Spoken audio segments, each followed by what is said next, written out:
मनाली की ठंडी शाम में पहाड़ों के बीच बना हुआ बड़ा मंदिर आज किसी दुल्हन की तरह सजा हुआ था। चारों ओर गेंदे और गुलाब के फूलों की झालरें लटक रही थी। मंदिर के आंगन में दीपकों की सुनहरी रोशनी हवा के साथ हल्के हल्के झिलमिला रही थी। दूर पहाड़ों पर ढलती शाम आसमान को केसरिया रंग दे रही थी। मंदिर के बीचों बीच सजे मंडप में लाल जोड़े में बैठी थी मीरा। उसका चेहरा शांत था, पर उसकी आंखें कहीं दूर खोई हुई थी, जैसे बाहर की रोशनी से अलग उसके भीतर कोई गहरी हलचल चल रही हो। उसके सामने पवित्र अग्नि धीमे धीमे जल रही थी।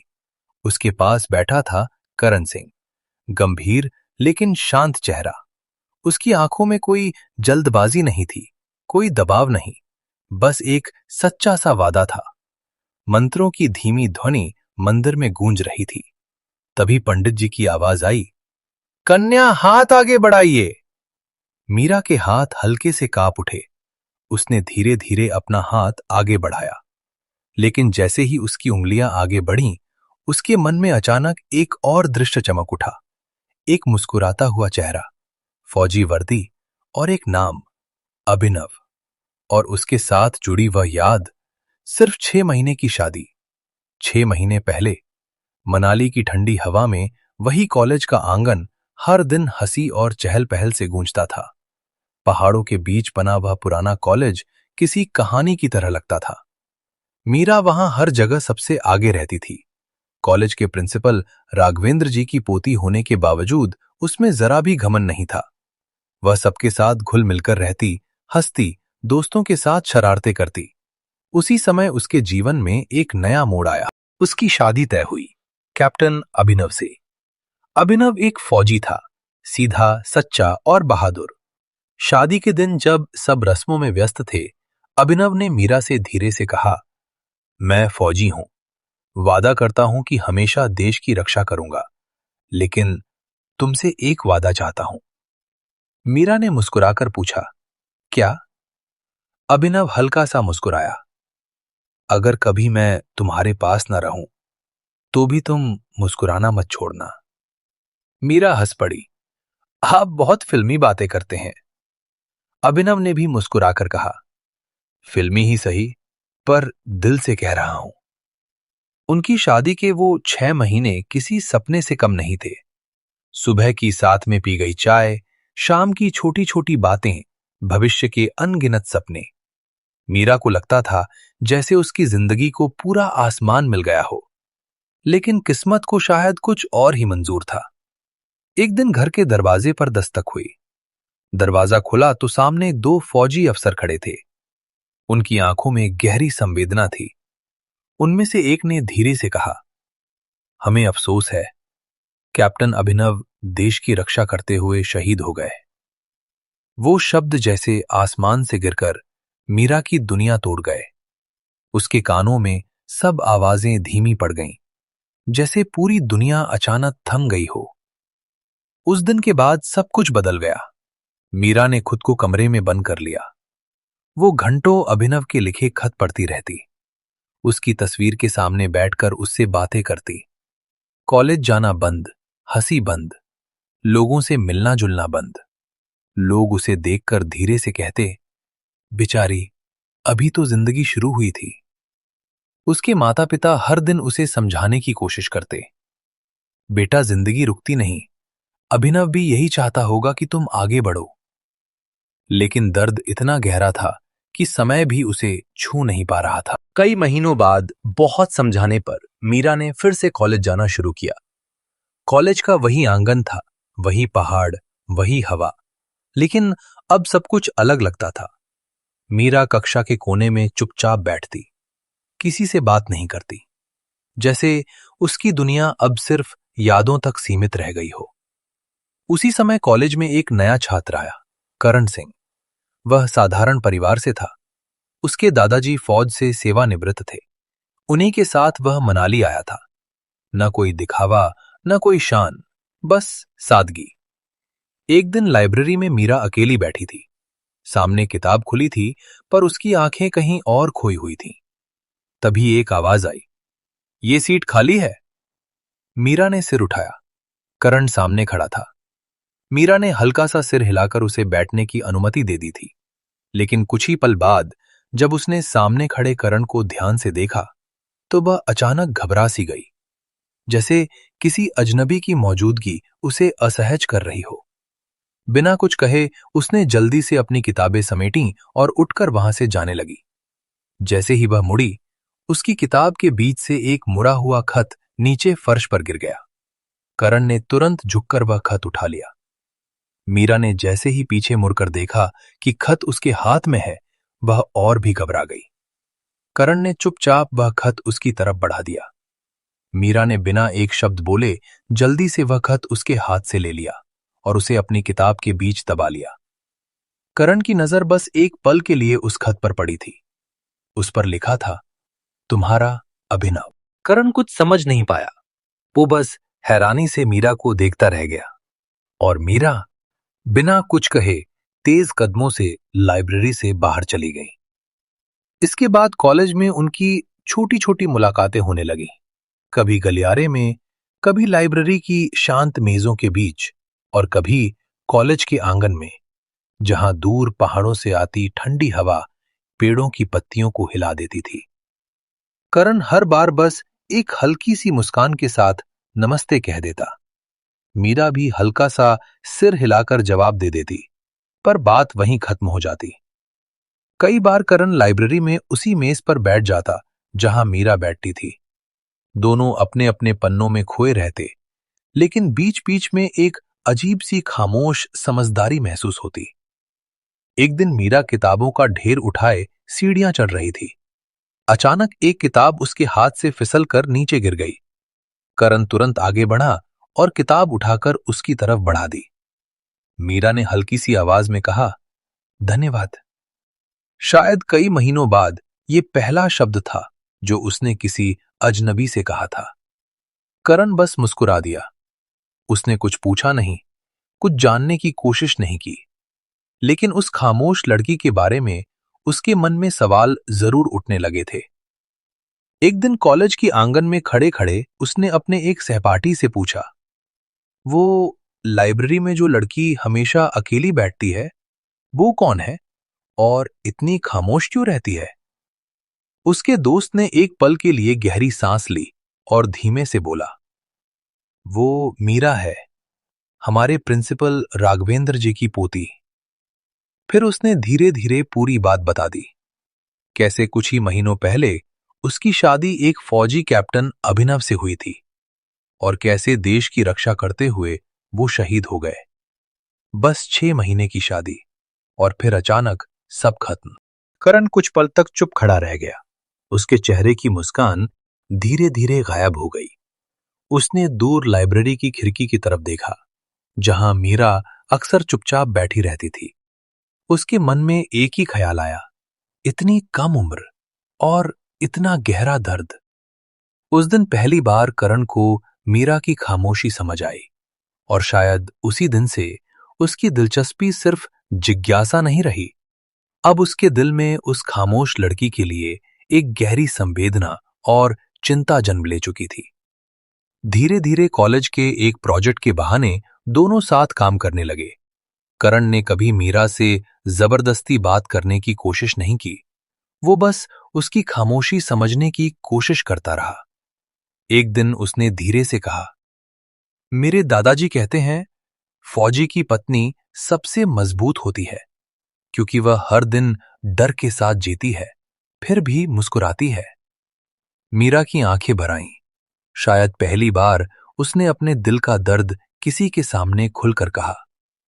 करण ने शांत स्वर में कहा, अभिनव सर ने देश के लिए जान दी है, लेकिन आपकी जिंदगी रुक जाए, ये उन्होंने कभी नहीं चाहा होगा। ये शब्द मीरा के दिल के बहुत भीतर तक उतर गए। धीरे धीरे मीरा बदलने लगी।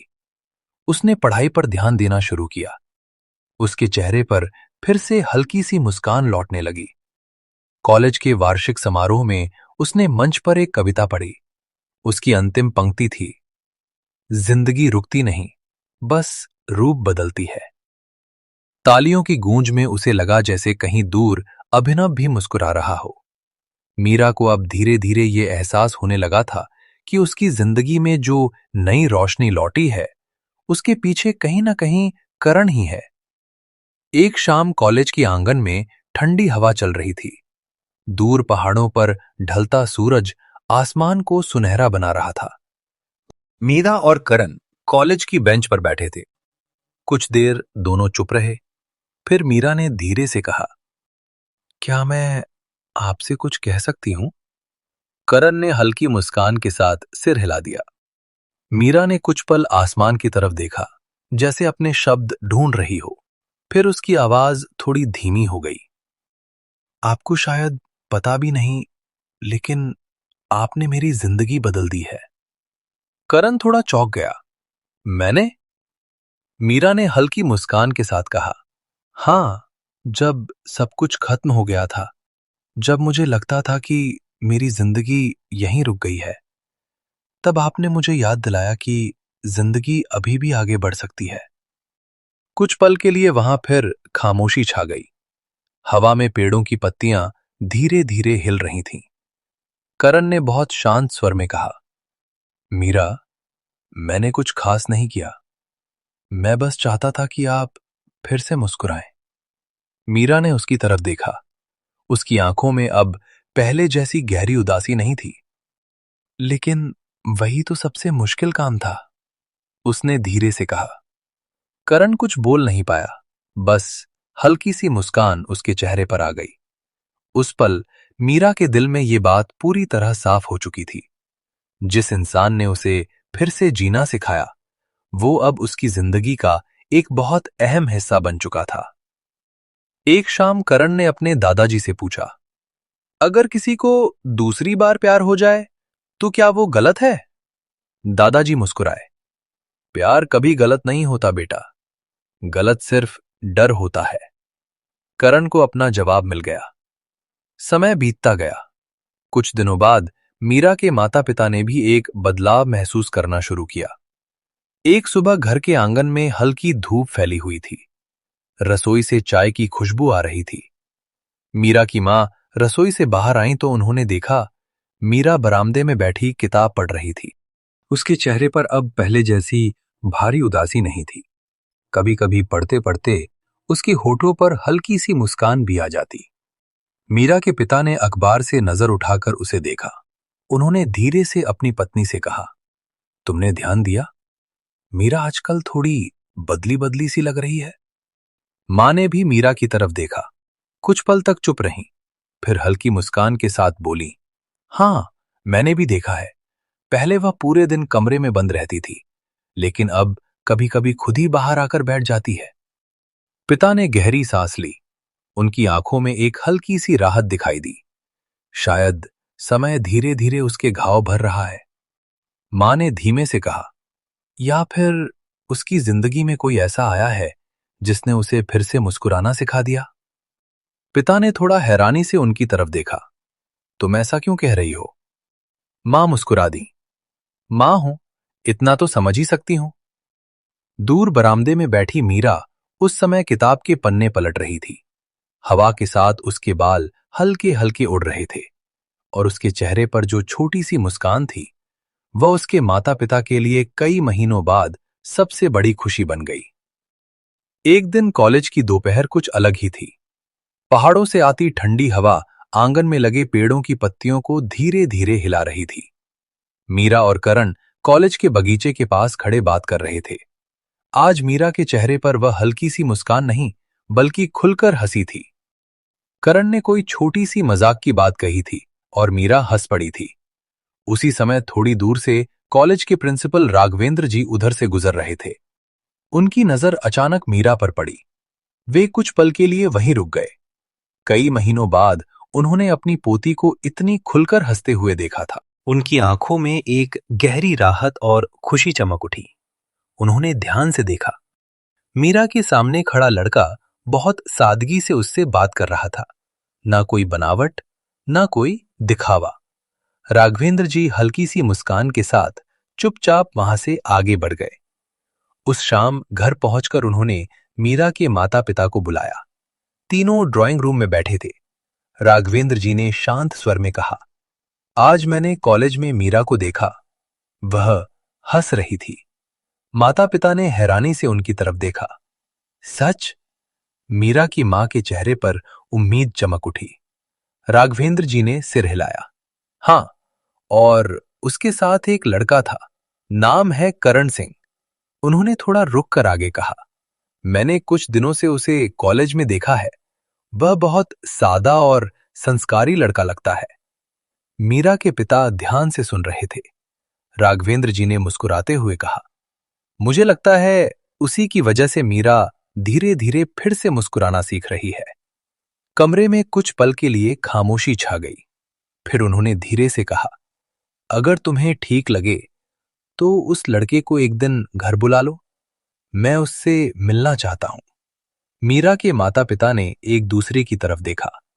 कई महीनों बाद पहले बार उनके दिल में भी एक नई उम्मीद जगी थी, और शायद मीरा की जिंदगी में एक नई शुरुआत होने वाली थी। कुछ दिनों बाद राघवेंद्र जी के कहने पर करण को घर बुलाया गया। शाम का समय था। पहाड़ों की ठंडी हवा खिड़कियों से अंदर आ रही थी। ड्राइंग रूम में सब लोग बैठे थे। करण थोड़ा संकोच के साथ सोफे पर बैठा था। मीरा के पिता उससे पढ़ाई और कॉलेज के बारे में बातें कर रहे थे। मीरा की मां चाय और नाश्ता लेकर आई। मीरा भी चुपचाप एक तरफ बैठी सब सुन रही थी। कुछ देर सामान्य बातें होती रहीं। फिर मीरा के पिता ने मुस्कुराते हुए पूछा, बेटा, एक बात पूछूं? तुम शादी कब करने का सोचते हो? सवाल सुनकर करण थोड़ा झिझक गया। उसने हल्की सी मुस्कान के साथ सिर झुका लिया। फिर धीरे से बोला, अंकल, सच कहूं तो इस बारे में फैसला मेरे दादाजी ही करेंगे। वही मेरे सब कुछ हैं। कमरे में हल्की सी खामोशी छा गई। करण ने आगे कहा, मेरे माता पिता जब मैं छोटा था तभी गुजर गए थे। दादाजी ने ही मुझे पाला है। वही मेरे लिए माँ बाप दोनों है।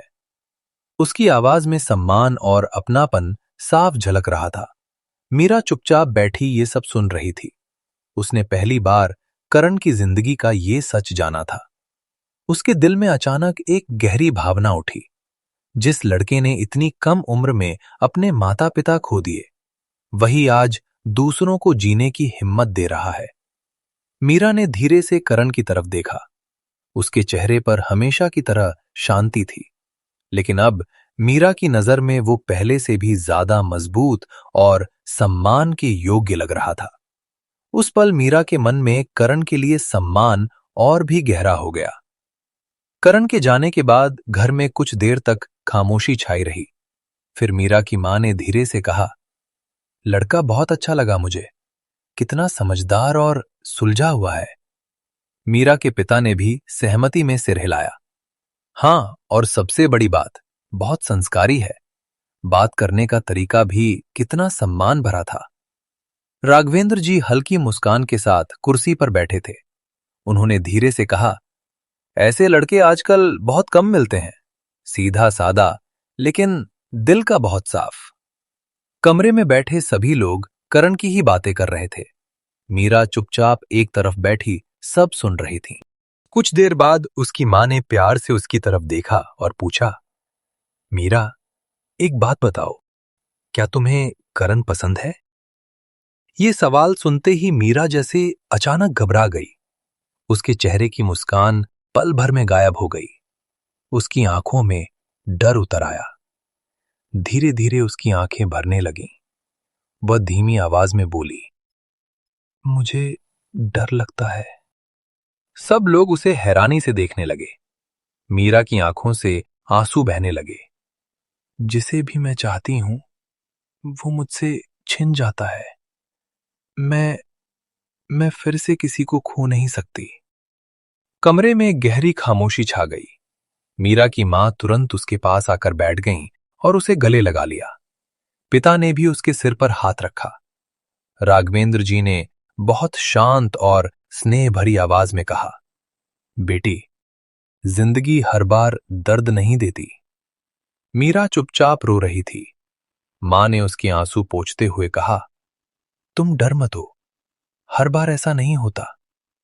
पिता ने भी धीरे से कहा, और करण, वह ऐसा लड़का नहीं है जो तुम्हें छोड़कर चला जाए। राघवेंद्र जी ने मुस्कुराते हुए कहा, जिस लड़के ने तुम्हें फिर से जीना सिखाया है, वह तुम्हें अकेला नहीं छोड़ेगा। मीरा चुपचाप सबकी बातें सुन रही थी। उसके दिल में अभी भी डर था, लेकिन उन सबके शब्दों ने उसके भीतर कहीं एक छोटी सी उम्मीद फिर से जगा दी थी। करण के घर जाने के कुछ दिनों बाद दोनों परिवारों ने मिलकर फैसला किया कि अब इस रिश्ते के बारे में करण के दादाजी से भी बात की जानी चाहिए। एक दिन मीरा के माता पिता और राघवेंद्र जी करण के घर पहुंचे। करण के दादाजी ने उनका बड़े आदर के साथ स्वागत किया। बैठक में चाय के साथ धीरे धीरे बातचीत शुरू हुई। फिर राघवेंद्र जी ने बहुत सादगी से कहा, हम एक बात लेकर आए हैं। अगर आपको ठीक लगे तो हम मीरा और करण के रिश्ते के बारे में सोचना चाहते हैं। कुछ पल के लिए कमरे में शांति छा गई।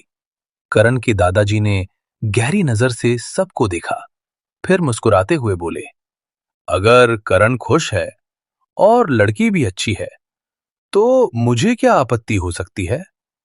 ये सुनते ही कमरे का माहौल हल्का हो गया। उसी समय करण भी वहीं बैठा था। जब उसे पता चला कि उसके दादाजी ने इस रिश्ते को मंजूरी दे दी है, तो उसके चेहरे पर सच्ची खुशी चमक उठी।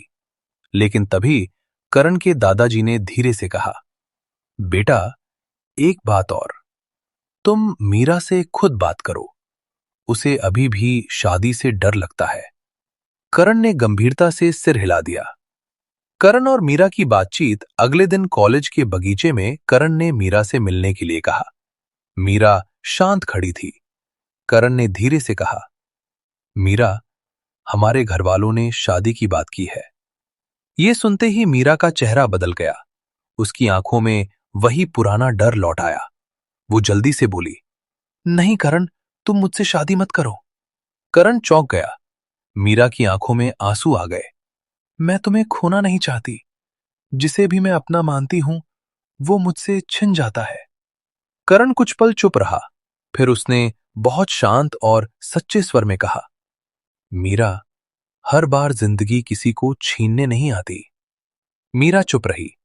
करण ने आगे कहा, तुम्हारे कुछ सपने थे जो अधूरे रह गए। मैं वादा करता हूं, मैं तुम्हें कभी छोड़कर नहीं जाऊंगा। मीरा ने उसकी तरफ देखा। करण ने धीरे से कहा, और रही बात अभिनव जी की, वो देश के लिए शहीद हुए हैं।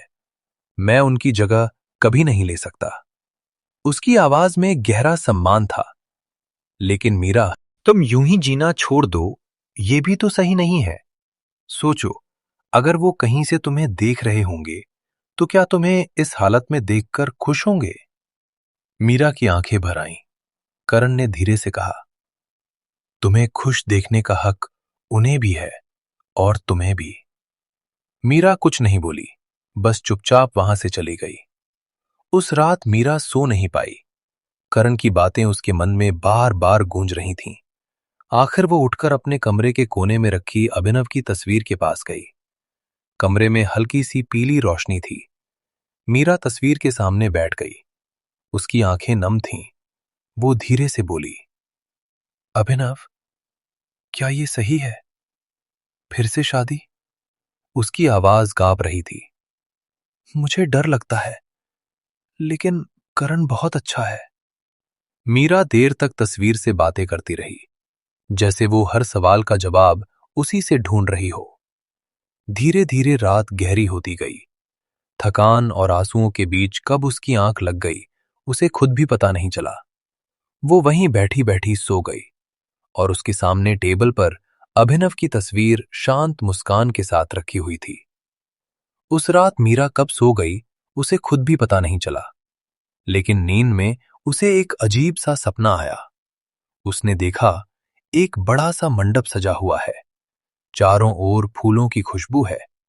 दीपकों की रोशनी में पूरा वातावरण चमक रहा है।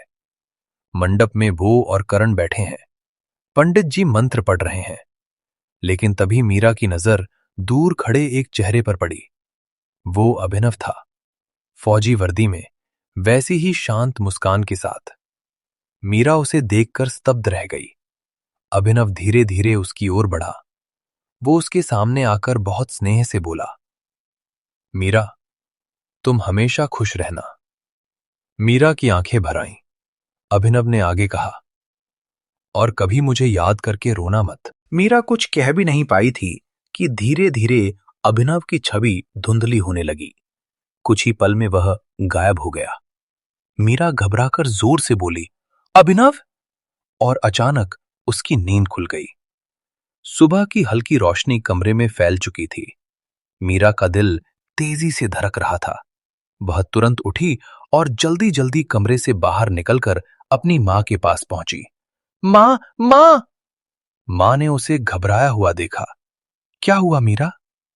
मीरा ने पूरी रात का सपना उन्हें बता दिया। मां कुछ पल चुप रहीं, फिर उन्होंने प्यार से मीरा के सिर पर हाथ रखा और धीरे से बोली, बेटा, शायद ये वही चाहते हैं। मीरा ने हैरानी से उनकी तरफ देखा। मां ने मुस्कुराते हुए कहा, शायद अभिनव भी यही चाहते हैं कि तुम अपनी जिंदगी फिर से खुशी से जियो। मीरा की आंखों में फिर आंसू आ गए, लेकिन इस बार उनमें डर नहीं था। कुछ पल बाद उसने धीरे से कहा, मां, अगर सब लोग चाहते हैं तो मैं शादी के लिए हां कहती हूं। मां ने उसे गले से लगा लिया। कई महीनों बाद उस घर में एक नई उम्मीद और खुशी की शुरुआत हो चुकी थी। मनाली का दिन आ गया था। मनाली की ठंडी सुबह में घर के आंगन में हल्की हल्की हलचल थी। महिलाएं तैयारियों में लगी थीं। कहीं से हंसी की आवाज आ रही थी, कहीं फूलों की खुशबू हवा में घुली हुई थी। मीरा अपने कमरे में आईने के सामने बैठी थी। उसने लाल साड़ी पहन रखी थी। माथे पर हल्की सी बिंदी और हाथों में कांच की चूड़ियां थीं। वह खुद को देख रही थी, जैसे समझने की कोशिश कर रही हो कि उसकी जिंदगी सच में एक नए मोड़ पर आ चुकी है। तभी उसकी मां कमरे में आई। उन्होंने मीरा के सिर पर प्यार से हाथ फेरा। डर तो नहीं लग रहा? मीरा ने धीरे से उनकी तरफ देखा। कुछ पल चुप रही, फिर हल्की सी मुस्कान के साथ बोली, थोड़ा, लेकिन अब उतना नहीं। मां मुस्कुरा दी। क्यों? मीरा ने खिड़की के बाहर दूर पहाड़ों की तरफ देखा और धीरे से कहा, क्योंकि अब मुझे लगता है अभिनव भी चाहता है कि मैं खुश रहूं। इतना कहकर उसने पास रखी छोटी सी फोटो उठाई। वह अभिनव की तस्वीर थी। मीरा ने उसे हल्के से छुआ और बहुत धीमे स्वर में बोली, धन्यवाद, मुझे फिर से जीना सिखाने के लिए। फिर उसने तस्वीर को धीरे से मेज पर रख दिया। उसी समय बाहर से आवाज आई, मीरा, चलो, समय हो गया है। मीरा ने गहरी सांस ली और धीरे धीरे कमरे से बाहर निकल गई। और फिर मंदिर में बैठी मीरा की आंखों से एक बूंद गिरकर उसके हाथ पर पड़ी। पंडित जी की आवाज ने उसे वर्तमान में लौटा दिया। करण ने धीरे से उसका हाथ थाम लिया।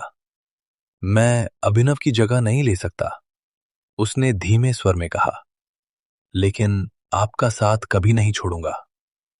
मीरा ने उसकी ओर देखा, फिर हल्की मुस्कान के साथ बोली, मुझे किसी की जगह नहीं चाहिए, बस सच्चा साथ चाहिए।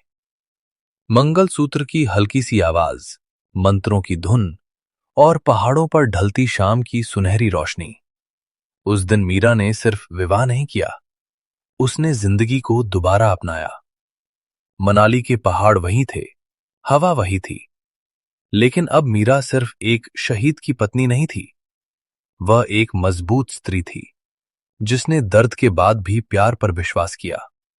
और जब जिंदगी ने उसे दूसरा मौका दिया, तो उसने मुस्कुराकर उसे स्वीकार कर लिया। यही थी उसकी एक नई शुरुआत।